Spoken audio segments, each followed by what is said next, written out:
자, 새 정부 출범 76일 만인 지난달 25일 문재인 정부의 새 내각이 비로소 완성된 윤곽을 드러냈습니다.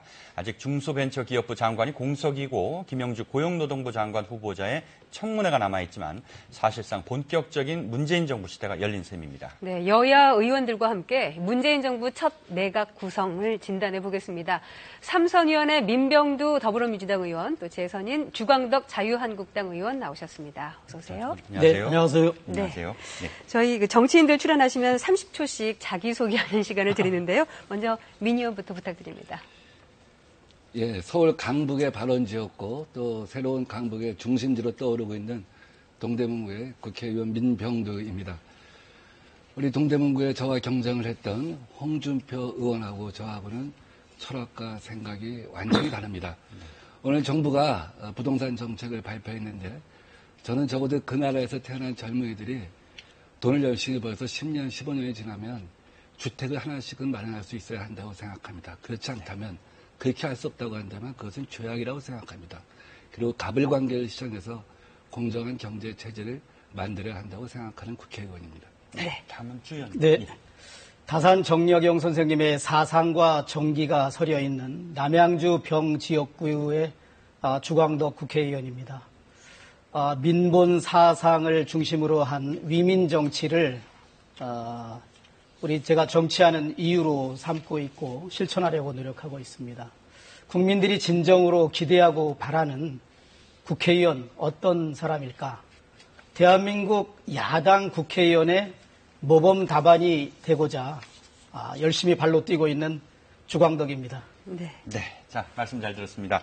자, 본격적인 이야기를 해보겠습니다. 지금 중소벤처기업부 장관이 아직 공소로 남아있고, 김영주 고용노동부 장관, 국회 인준을 기다리고 있는 걸 제외하면은, 자, 이제 대체적으로 이제 내각이 완성이 됐습니다. 자, 먼저 새 정부 내각 구성에 대해서 점수를 매긴다면 몇 점 정도, 그리고 그 이유는 왜 그렇게 했었는지 먼저 주광덕 의원께 좀 여쭙겠습니다.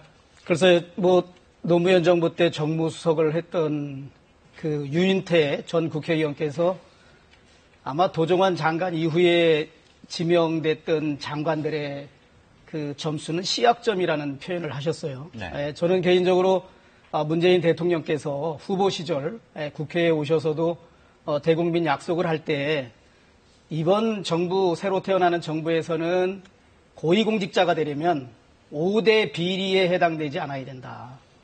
잘 알고 계시다시피 5대 비리에 해당되는 사람들은 장관직에 임명하지 않겠다. 5대 비리 원천 배제 원칙을 천명하셨습니다. 그런데 막상 정부가 출범해서 장관을 지명할 때마다 5대 비리 중에 3개, 4개, 어떤 장관 후보자는 5개까지. 그래서 그러한 점으로 볼 때 저도 한 시약점 정도가 아닌가 그런 생각을 합니다. 네. 자, 미 의원께서. 저는 그런 점을 감안해서 A학점 드리겠습니다. 네. 예. 제일 중요한 거는 첫째, 대탕평 대통합 인사였다는 것이죠. 과거에 이명박 정부 때는 이제 고소영 내각이라고 그랬고 서만교회, 영남인맥, 또 박근혜 정부 때는 친박 인명사정이라고 하는 것이 발간되었을 정도로 완전히 캠프 출신 일색이었습니다. 근데 지금은 지역 균형, 그 다음에 주류와 비주류의 교체, 이런 것들을 망라한 대통합 인사라고 한 점이 눈에 띄고요. 다음 두 번째는 사회에 주는 메시지가 분명했다는 것이죠. 가령 강경화 장관이랄지 또 우리 국가보훈처장이랄지 피우진 씨 이런 분들 하나하나 임명하면서 혹은 경제부총리 김동연 씨 고졸신하죠. 사회에 주고자 하는 메시지가 분명했다. 스토리가 풍부했다 하는 점에서 점수를 줄 수 있고요. 마지막으로는 능력 안배였다. 네. 그 분야에서 가장 적절한 인사들을 갖다가 고르고 고른 가운데 최고의 어떤 능력을 인정받는 인사들이 발탁되었다는 점이 저는 A학점을 줄 수 있는 요소고, 다만 지금 우리 주 의원님이 지적하신 점 때문에 A 플러스까지는 좀 힘들다는 생각을 갖고 있습니다. 네. 제가 짧게 코멘트를 하면 대탕평 인사라는 점에는 동의할 수 없고, 오히려 캠프 인사들을 대거 발탁한 보훈 인사와 이념과 노선 그 코드 인사에 대해서는 상당히 검증의 눈조차도 눈을 감아버린, 검증을 아예 문 닫아버린 그런 코드 인사에 대해서 상당히 아쉬웠고, 그런 점이 국회 인사청문회 과정에서 적나라하게 드러나서 청와대 민정수석의 인사 검증에 문제가 제가 짧게 많았다. 얘기를 할게요. 자, 저희도 이런 평가를 합니다.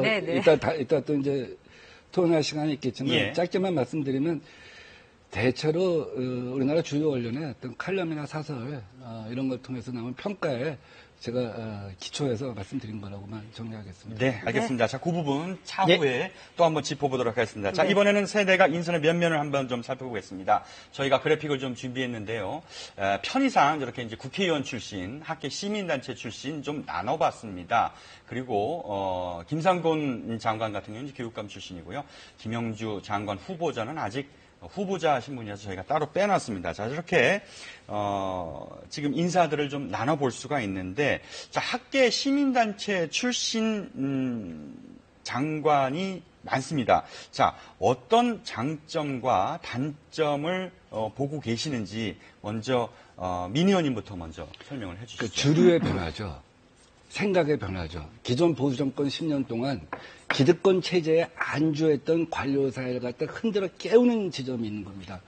그러니까 늘 같은 생각을 했던 사람들, 같은 고시 출신들이 모여서 생각했던 거, 이 고정관념을 깨트리려면 외부에서의 강력한 충격이 필요한 겁니다. 그리고 네. 대통령과 생각이 일치하는 집단이 정권 초반에는 진용을 갖고 되는 것이죠.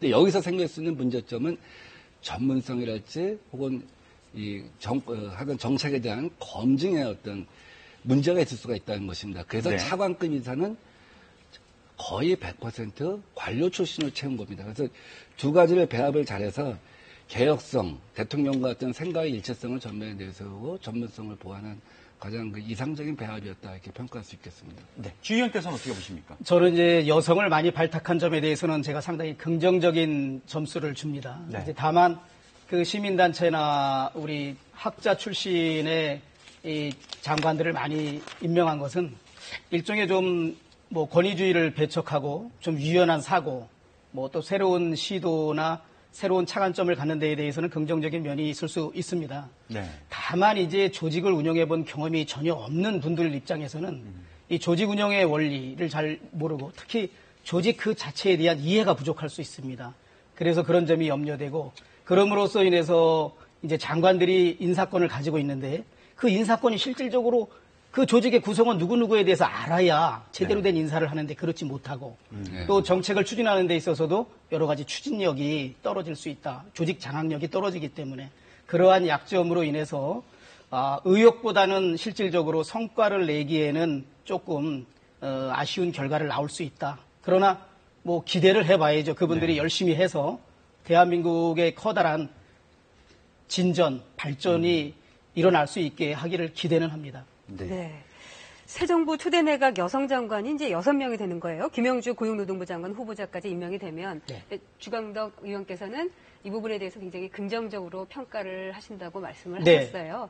예. 그러면 민병도 의원께서는 어떠신가요? 우선 두 가지 의미가 있어요. 첫째는 뭐 단순히 공약을 이행했다 한 걸 넘어서서 그러니까 이른바 유리천장을 깬 거죠. 네. 지금까지 우리가 국정감사를 할지 각종 국회에서 정부를 상대로 하다 보면 정부뿐만 아니라 뭐 금융기관이랄지 온갖 부처를 상대하다 보면 사실 뭐 남성이 90에서 95% 고위직에 있습니다. 이제 이러한 고정관념을 깨고 여성도 대등한 사회에 대등하게 고위직에서 일할 수 있다 하는 희망을 준 것이고요. 다음 두 번째는 비실세 부서의 여성을 배치한 것이 아니라 실세 부서의 여성을 배치했다는 것이 굉장히 중요합니다. 노동부 장관 굉장히 중요하죠. 환경부 장관 굉장히 중요하죠. 국토교통부, 외교부 굉장히 중요한 부서에 여성을 고위직에 앉힘으로써 여성이 설령 고위직에 유리천장 깼다고 하더라도 네. 액세서리가 아니라 여성도 세계의 중심일 수 있다. 네. 지구의 절반인 여성이 우리나라 국가 운영의 중심에 설 수 있다 하는 메시지를 줬다는 점에서 저는 굉장히 의미가 있다고 생각한다.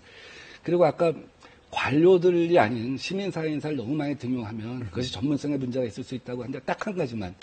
자, 이명박 박근혜 정부 10년 동안 대통령이 입장하면 서서 인사하고 90도 인사하고 받아쓰기 안 한 것만으로도 국민들은 거기서 시원함을 느낍니다. 이 정도로 대답하겠습니다. 그 여성 장관이 이제 많아진 그 자체는 긍정적인 그 시각인데 이제 앞으로는 우리나라에서 뭐 여성 장관이 나왔다, 또 최초의 여성 장관이 어느 부처에 임명됐다는 것이 네. 더 이상 국민적 화제가 되지 않도록 지금 임명되신 여성 장관들이 실력으로, 능력으로 이제 자신들의 저걸 성과를 보여주어야 네. 하고 이제 그럼으로써 대한민국이 좀 더 발전하는 중요한 계기를 만들어가지 않느냐 그렇게 생각이 네. 듭니다. 네.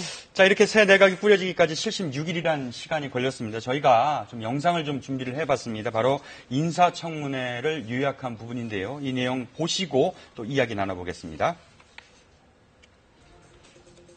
문재인 대통령이 대선 당시 밝힌 5대 인사 원칙이 새 정부 국무위원 인사청문회에서 최대 쟁점이 됐습니다. 적어도 연구 박사 논문 과정에서 부적절했다는 겁니다. 이거에 대해서 나는 아무 입장 표시 못한다. 이거 어느 국민이 이해를 하겠습니까? 92년에 논문을 쓸 당시에 이제 관행고요. 아주 엄격하게 하면서 이제 지도하고 심사를 하셨는데 엄마가 단독으로 한 일이었는데 청와대 쪽에서 물어보니까 혹시 아마 그게 친척집이었지 않아 이렇게 쉽게 대답을 한 모양인데 친척집은 전혀 아니었습니다. 음식점 운영과 관련된 산재, 보험, 또 고용보험 요에 대해서도 체납을 하셨습니다. 대단히 송구스럽게 생각합니다. 고의적으로 그렇게 안 낸 건 아니고 하여튼 그거는 이제 우리가 판단은 후보자가 은행에 다니면서 고시 공부를 하려고 대학에 진학하려고 했고 그래서 현역으로 가면 그 두 가지 병행이 어려우니까 징병검사에서의 그 시력검사는 일단 일정한 기준 이하가 되면은 그 정밀검사를 했다고 그래요. 부실한 자식을 둔 부모의 심정도 헤아려 주시고요. 자식의 몸이 더 이상 자꾸 이렇게 되는 게 몹시 애비로서 아픕니다. 투기 목적이 아니었으면 국민께 이런 지금 자리까지 오시면서 저 정도 2억 9천짜리가 15억이 넘게 지금 형성돼 있는데 제가 안 살아도 집값은 오르겠죠. 그건 제가 운이 좋은 거지 투기를 한 게 아닙니다. 한편 야당 의원은 후보자의 흠을 찾아 맹공격하고 여당 의원은 후보자를 감싸는 모습도 여전했습니다. 3대가 해군본부에 근무한다고 하니까 통영부 후보자께서 수소문을 해가지고 새벽 5시에 전화를 해가지고 제발 나와서 나 좀 도와달라. 유일하게 승리한 지휘관, 국방장관의 적임자가 아니다. 이렇게 이야기하는 것에 대해서 대단히 모멸감을 느낍니다. 네, 새 정부 국무위원 인사청문회에서 이렇게 여야의 입장이 팽팽하게 맞섰는데요. 문재인 대통령이 지명한 후보자 가운데 안경환, 조대엽 후보자가 중도에 자진 사퇴했고요. 다른 후보자들은 모두 임명이 됐습니다. 네, 이번 인사청문회 지켜보면서 어떤 점이 가장 아쉬우셨나요? 문재인 대통령께서 일단은 5대 원칙을 잘 지키시면서 지명을 하고 사전 후보 검증을 했다면 저희들이 인사청문 과정에서는 도덕성 검증보다는 정책 검증, 후보에 대한 능력 검증을 해서 정말 국민들이 진정으로 새 장관을 통해서 우리나라 정책이 어떻게 변화하고 발전할 것인지 그걸 볼 수 있게 해야 되는데 그렇게 하지 못한 점이 아쉽고 참고로 미국에서는 대통령이 백악관 인사실과 협의를 해서 이제 어떤 장관을 이렇게 내부적으로 지명을 하면 그다음에 백악관의 법률보좌관실이 주관이 돼서 FBI 같은 연방수사국이나 미국 연방국세청 그리고 정부의 그 윤리실 등이 다 참여를 해서 사전검증을 철저히 한 후에 그 후에 이제 대외적으로 지명을 해서 인사청문을 합니다. 근데 그런 과정에서도 또 발견되지 못한 과오가 발견이 되면 후보자가 스스로 사퇴하거나 대통령이 스스로 지명 철회를 하는 경우가 많기 때문에 실질적으로 인사 통과에 낙마하는 경우는 극히 드문 것입니다. 네. 그러니까 인사청문회 제도가 도입된 이후에 우리 사회가 얼마나 자기 검열을 열심히 해왔는가 하는 것을 갖다가 한번 되돌아보게 하는 장면이었다고 생각합니다.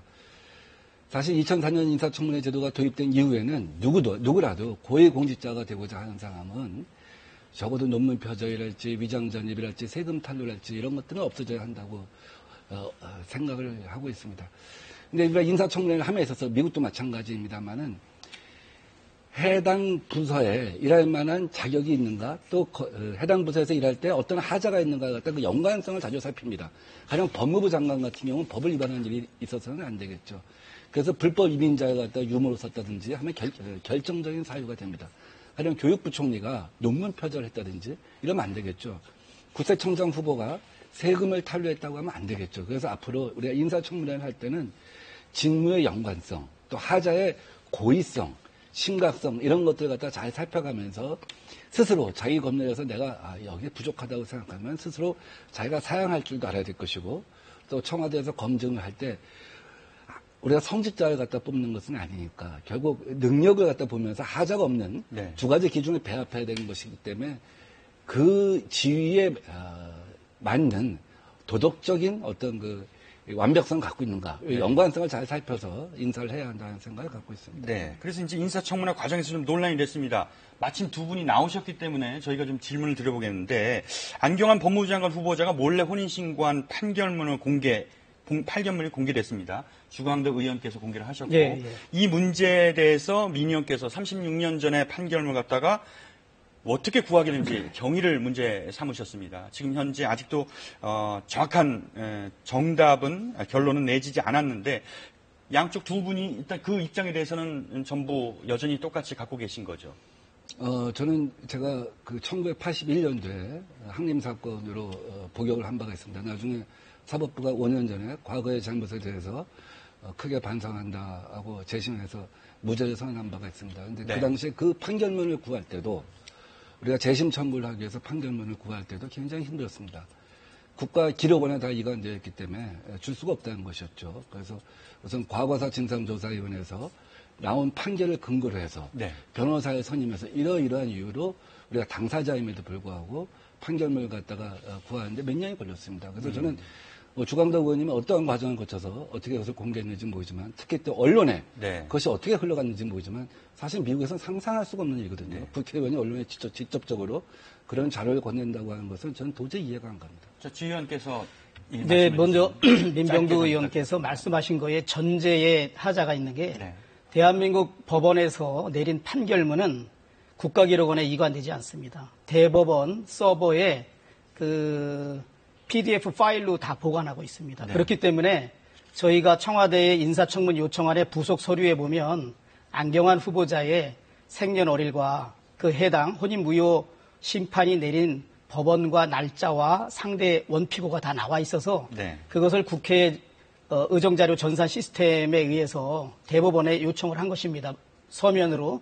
그러니까 그 바로 전산 확인을 했더니 한 15분 후에 그런 게 자료가 나와서 저는 그것을 그 다음 날 개인의 신상 정보가 공개될 부분은 다 삭제를 하고 개인 그 사생활의 비밀 침해 우려는 다 없앤 가운데 네. 이 공익적인 차원에서 대한민국의 법무부 장관 국민한테 법 질서를 준수하고 준수하지 않을 때 엄정하게 법 집행을 하겠다고 선언해야 되는 주무부처의 법무부 장관이 이렇게 사문서 위조하고 공문서인 호적 등본을 위조하고 이렇게 해서 했다는 것은 도저히 있을 수 없다. 그래서 국민의 알 권리를 위해서 저는 공개를 한 것이고 네. 공개하는 과정에서는 사생활의 비밀 침해 전혀 없도록 완벽하게 했다는 말씀을 알겠습니다. 이것도 좀 여쭤볼게요. 앞서 그 영상으로 봤던 논란인데요. 문 대통령의 5대 인사 원칙 두 분 어떻게 동의하시는지요? 저는 동의하고요. 다만 이제 국회의원들이 그것을 기계적으로 그냥 수치 그대로 적용하지는 않습니다. 위장 전입이 있어도 위장 전입의 목적이 무엇인지 그 정도가 어떠했는지 그런 것을 다 정도를 살펴본 다음에 이 정도의 위장 전입이면 그 후보자가 국민들께 죄송하다는 의견 표명하고 이렇게 그래도 장관직을 수행하는데 큰 문제가 없는 건지 아니면 위장 전입을 통해서 부동산 투기를 하고 그 외에 또 다른 국민 정서상 용납할 수 없는 어떤 사회적 도덕적 위반 행위가 있다 그러면 이제 그런 경우에 문제 삼기 때문에 이 5대 원칙을 우리가 국회에서 기계적으로 처리하지는 않는 것이다. 예, 그런 말씀. 그래서 제가 아까 말씀드렸던 것처럼 직무의 연관성, 고의성, 심각성, 반복성 이런 걸 좀 봐야 한다는 것이죠. 그래서 저의 이런 주장이 나중에 청와대 인정서 실장에 의해서 앞으로 우리 검증을 할 때 새로운 원칙이 되어야겠다고 발표가 된 바가 있습니다.